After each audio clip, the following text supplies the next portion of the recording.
Y vamos a ver entonces lo que es el tema de vectores. ¿Sí? ¿Qué es un vector? Bueno, nosotros hemos utilizado diferentes definiciones acerca de lo que es un vector. La gran mayoría de ellas son definiciones gráficas. Decimos que un vector es una flechita, decimos que un vector representa una fuerza, ¿sí? Y al final, pues estas definiciones son parte del concepto de lo que es un vector. Matemáticamente, un vector es una cantidad, ¿sí?, que tiene un módulo o tamaño y además tiene una dirección. ¿Sí? La diferencia entre un vector y cualquier otro número es que los números únicamente son una cantidad que tienen un módulo, o sea, tienen un valor. Pero este valor, hablando de vectores, va además a tener una dirección. Generalmente esta dirección está dada por un ángulo que se mide respecto a un eje de referencia. Los vectores se van a representar de distintas maneras matemáticamente. Primero podemos representarlos así como que con un gorrito, también y sus componentes en forma de ¿cómo se llama? Coordenadas. ¿Sí? También puede ser las coordenadas entre paréntesis triangulares. Y también podemos utilizar la notación de componentes, que serían multiplicando cada uno de ellos, o sea, cada uno de sus coordenadas, por los vectores unitarios y j y k. J y k. En el espacio, entonces, los vectores pues van a tener tres componentes. Uno que corresponde, o una coordenada que corresponde a cada eje coordenado, ¿sí? Un vector de posición es un vector que inicia en el origen, ¿sí?, y que va a terminar en la coordenada 1, U2, U3. Entonces, este es un punto en el espacio y un vector de posición es un vector que inicia en el origen y que llega hasta este punto. Hablando de componentes, esto quiere decir que en el eje de las X, el vector se mueve una dirección U1. En el eje de las Y, el vector se mueve una dirección U2 y en el eje de las Z, pues va a ser una dirección U3. ¿Vale? Y entonces lo que vamos a tener ahí, pues es precisamente un vector de posición. Ahora, dijimos que los vectores se van a distinguir de los escalares o de los números porque van a tener un módulo y una dirección. Entonces, el módulo o la norma de un vector se refiere a su tamaño. ¿Es el módulo o norma? La manera de calcular este módulo o esta norma se hace utilizando una analogía de trigonometría cuando estamos hablando del plano. Entonces, si nosotros tenemos un vector en el plano, pues este va a ser nuestro vector, ¿sí? Cada vez me salen peor hasta las líneas. Vamos a tener aquí nuestro vector, le vamos a poner V. Y este vector, pues, tiene componentes A, B. Eso quiere decir que en el eje de las X se desplaza una coordenada A y en el eje de las Y se desplaza una coordenada B, ¿sí? Entonces, este lado mide A, este lado mide B. Si nosotros lo que queremos hacer es encontrar el tamaño del vector, pues recurrimos al teorema de Pitágoras. Entonces, el módulo de este vector, que se representa con el nombre del vector entre barras de valor absoluto, va a ser la raíz cuadrada de la suma del cuadrado de sus componentes. ¿Okay? En el espacio,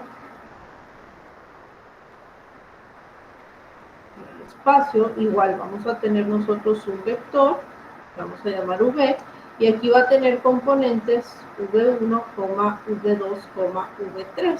¿Sí? Ya dijimos que estos van a estar en el espacio y corresponden a una coordenada respecto a cada uno de los ejes X, Y, Z.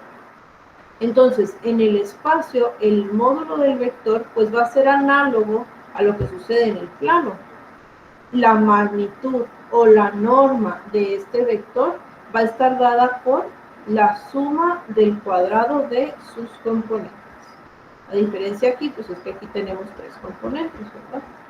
Esta cosa no se quiere borrar.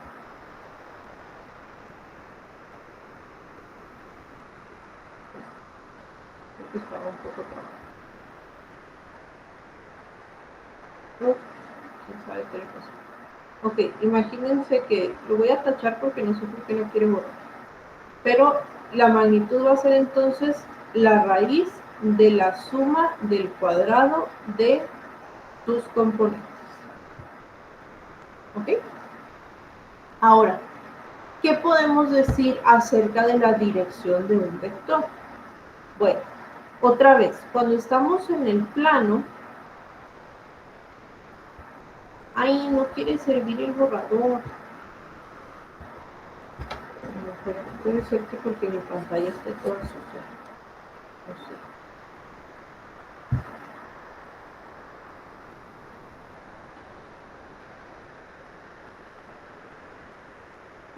No quiero. Ok, ustedes imagínense que no me equivoco nunca, ¿sí?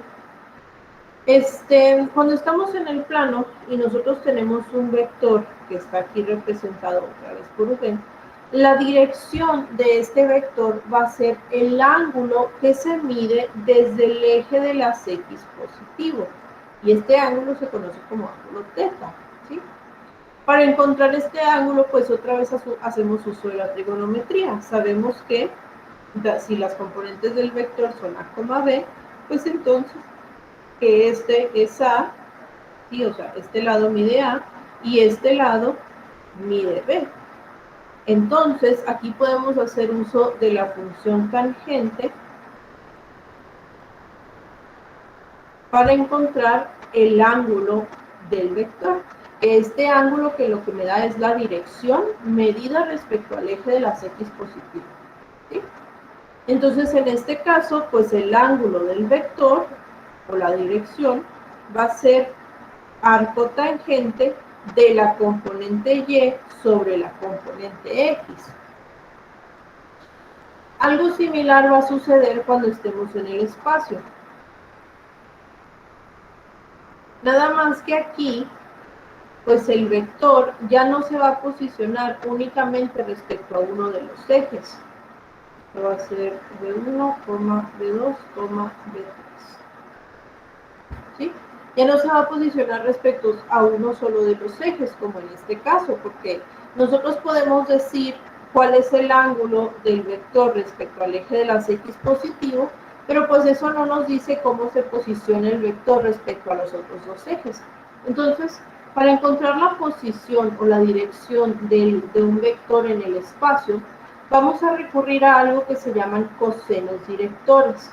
Los cosenos directores nos van a ayudar a calcular los ángulos directores. Entonces, aquí vamos a calcular 3 cosenos directores, uno para cada eje.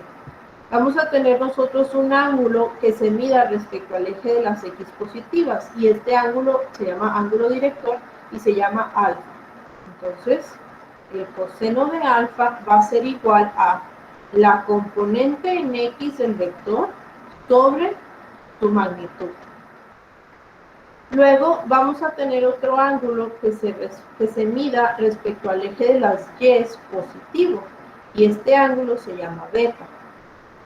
El coseno de beta va a ser la componente Y o la componente J del vector sobre su magnitud. Esto sería. No sé qué fue con mi borrador, pero esto es B2, ¿sí? La componente en J. Y por último, vamos a tener un ángulo que se mida respecto al eje de las Z positivo. Este ángulo le vamos a llamar gamma. Entonces, el coseno de gamma Como ya se pueden ustedes imaginar, coseno de gamma, pues va a ser la componente k, digo, la coordenada z del vector entre su magnitud. ¿Sale? Utilizando entonces estos cosenos directores, nosotros podemos encontrar el valor de alfa, beta y gamma, que son los ángulos directores. Vamos a ver un pequeño ejemplo. Vamos a tener el siguiente vector. B es menos 2,3,1. ¿Okay? Lo primero que vamos a determinar es su magnitud. Su magnitud, su norma o su módulo, como le quieran decir. Entonces, en este caso dijimos que la norma de un vector es la suma del cuadrado de sus componentes. Tendríamos entonces menos 2 al cuadrado, más 3 al cuadrado, más 1 al cuadrado, y esto es la raíz de esto.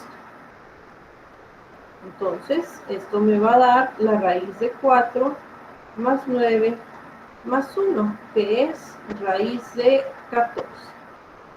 Y 14 no tiene raíz cuadrada exacta ni ninguno de sus factores. 7 por 2, no, nada más. Entonces, así se quedaría. ¿Sí?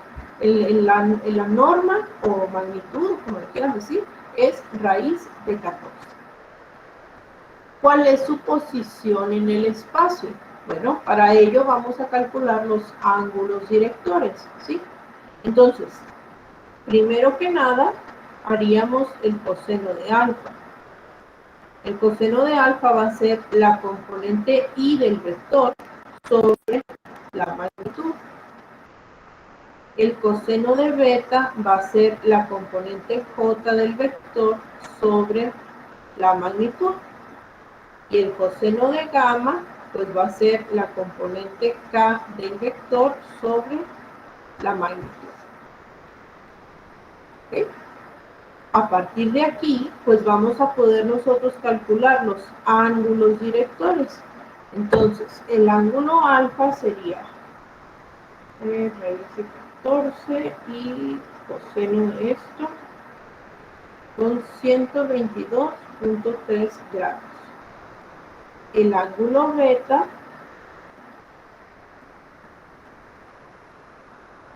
sería el arcocoseno de esto y es 36.69 grados. Y por último, el ángulo gamma va a ser el arcocoseno de 1 sobre raíz de 14, que son 74.49 grados. ¿Ok? Entonces, estos son los ángulos directores de mi vector. Me dicen dónde se encuentra el vector relativo a cada uno de los ejes coordenados, bueno, a cada uno de los ejes positivos. ¿Sí? ¿Alguna pregunta hasta aquí?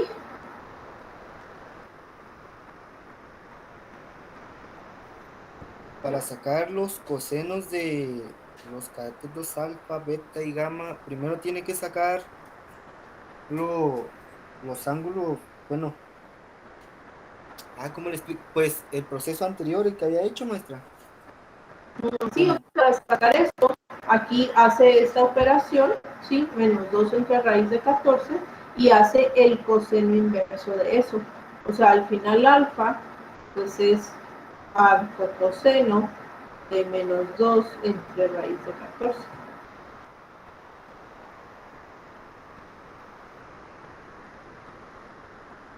¿Sí era eso lo que me preguntaba?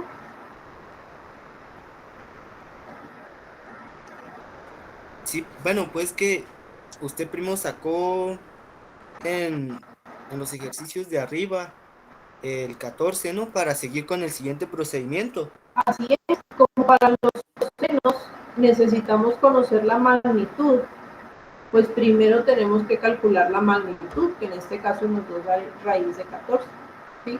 Sin haber calculado la magnitud, pues no podemos plantear los cosenos directores. Ok, entonces esos valores que dio son, a usted nada más los puso.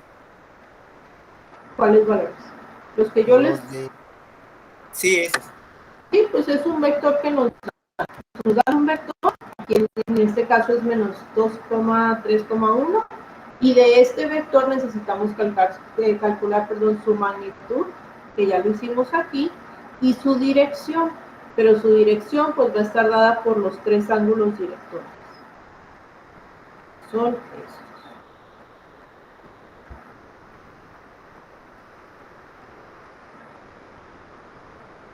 Muy bien, maestra. Gracias. Muy bien. Ok. Existen algunos vectores especiales que son conocidos como vectores unitarios. Los vectores unitarios son aquellos vectores cuya magnitud sea igual a 1, ¿sí? Los vectores unitarios como estándar o los más conocidos son los vectores I, J y K. Están X, Y, Z. Que cada uno es un vector, otra vez, de dimensión 1, ¿sí? O sea, tiene tamaño de 1, y están cada uno sobre cada uno de los ejes coordenados. Entonces, por ejemplo, aquí tenemos el vector Y, que está sobre X, sus componentes serían 1,0,0. El vector J, que está sobre el eje Y, sus componentes serían 0,1,0. Y el vector K, que está sobre Z, y sus componentes son 0,0,1. Entonces, la magnitud de cada uno de estos tres vectores pues es igual a 1, y por eso se llaman vectores unitarios. No todos los vectores son vectores unitarios, pero nosotros podemos hacer algo que se llama normalizar. ¿Sí? Al normalizar un vector que no es unitario originalmente, lo vamos a convertir a un vector unitario, pero va a seguir manteniendo su misma dirección. Entonces, por ejemplo, si tenemos nosotros este vector v, ¿sí? Y lo normalizamos, entonces lo que vamos a hacer es crear un nuevo vector con magnitud 1, pero la misma dirección del vector original. ¿Y cómo se hace esto? ¿Cómo se normaliza? Cada una de las componentes del vector, aquí sería un vector unitario para v, ¿sí? O sea, normalizando v, pues, vamos a tener cada una de las componentes del vector sobre la magnitud del mismo.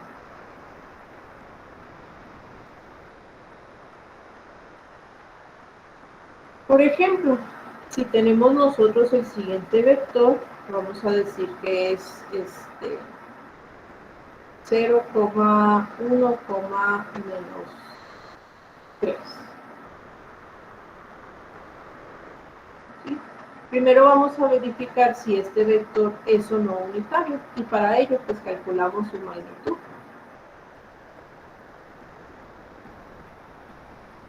Y esto nos va a dar raíz de 10.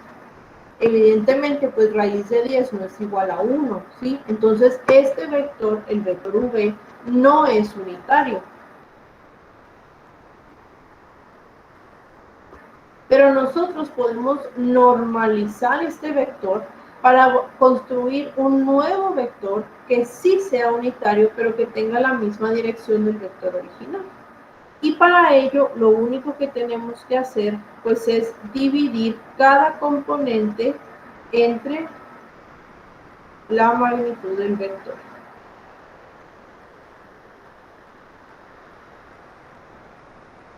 ¿Sí? Y en este caso, el vector unitario que estamos buscando, pues sería 0,1 sobre raíz de 10, menos 3 sobre raíz de 10. Y si quieren podemos verificarlo, o sea, la magnitud de este vector debería de ser igual. Entonces, la magnitud del vector unitario de v va a ser la raíz de la suma del cuadrado de sus componentes. Al cuadrado más menos 3 sobre raíz de 10 al cuadrado. ¿Sale? Entonces, pues aquí 0 al cuadrado sigue siendo 0. Aquí se elevan al cuadrado denominador y numerador, que sería 1 sobre 10. Y aquí tendríamos 9 sobre 10. No sé por qué no está sirviendo el botoncito. Y aquí pues tenemos 0 más un décimo y un décimo más 9 décimos son 10 décimos y 10 décimos es 1 y la raíz de 1 es 1. Entonces la magnitud de este nuevo vector que nosotros acabamos de crear sí es 1 y a esto se le llama normalizar un vector. ¿Sí? En ocasiones necesitamos nosotros trabajar con vectores que sean normalizados y para ello pues nada más se divide cada componente entre su magnitud. ¿Preguntas aquí?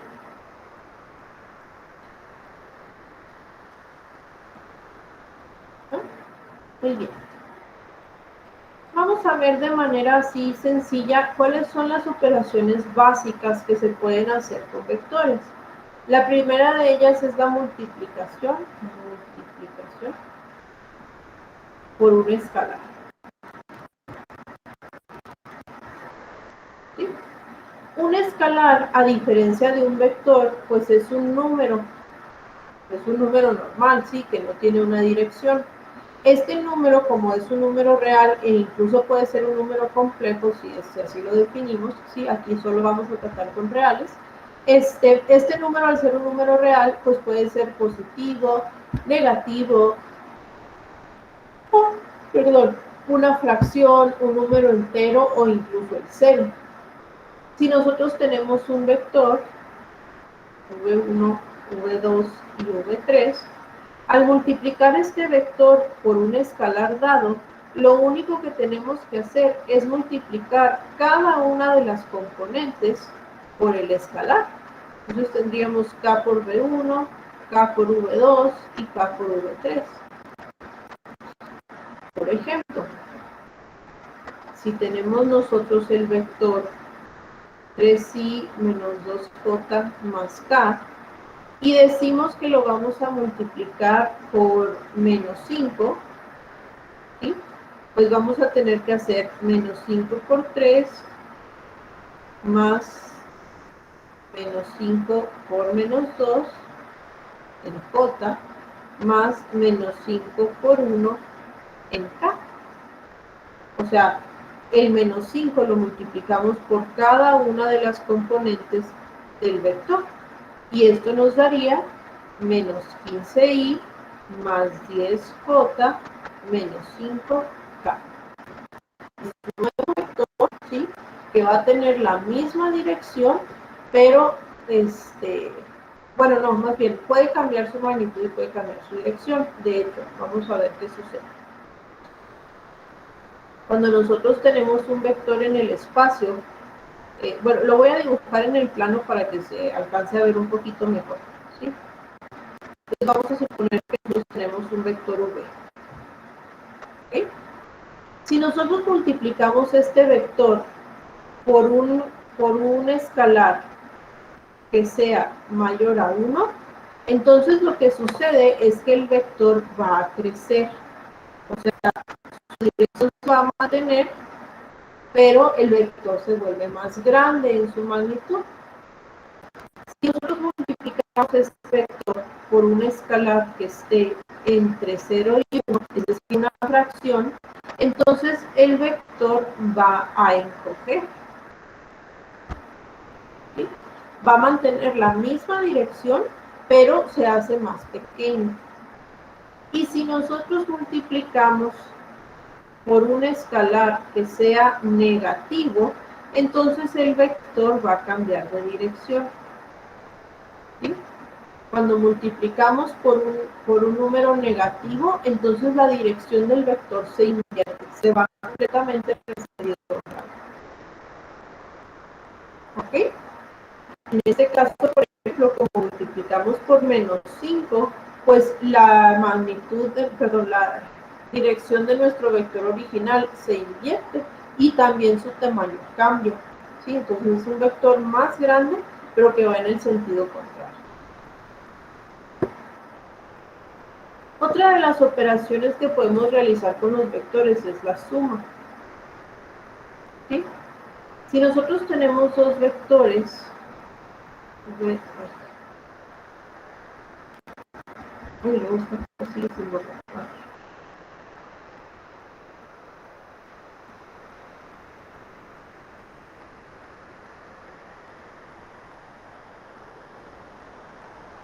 vamos a tener dos vectores, sería V1, V2, V3 y el vector U que fuera 1, 1, 1.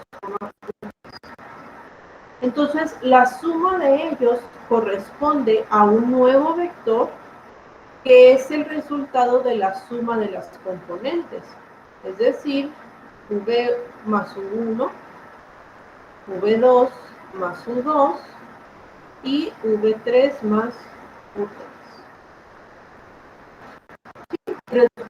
Sumar dos vectores nos va a dar un tercer vector que se genera a partir de sumar las componentes, o sea, de sumar componente a componente, los dos vectores originales.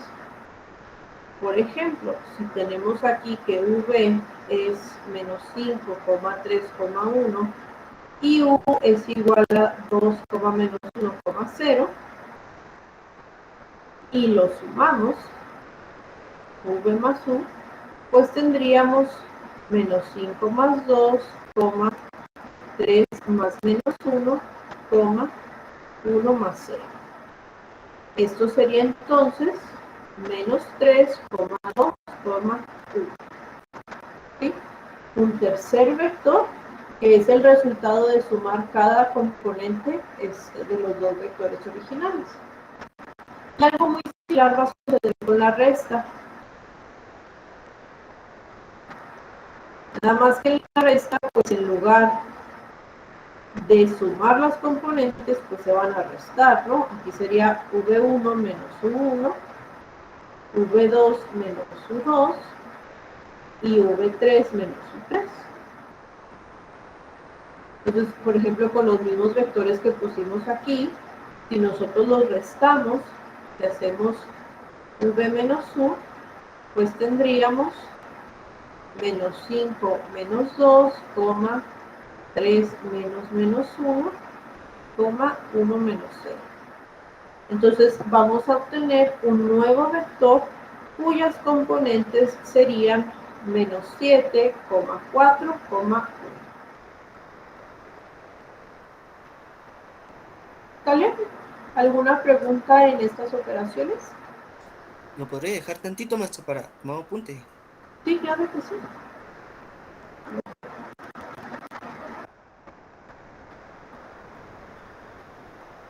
¿Sí? Entonces, existen otras operaciones que se pueden hacer con los vectores, como los productos punto y producto vectorial, ¿sí? Que igual esas las vemos un poco más detenidamente conforme se vayan presentando. Pero así, como operaciones básicas para poder manipular vectores, la multiplicación por escalar, la suma y la resta, así es como se realiza. ¿Vale? Entonces, déjenme dejar de grabar.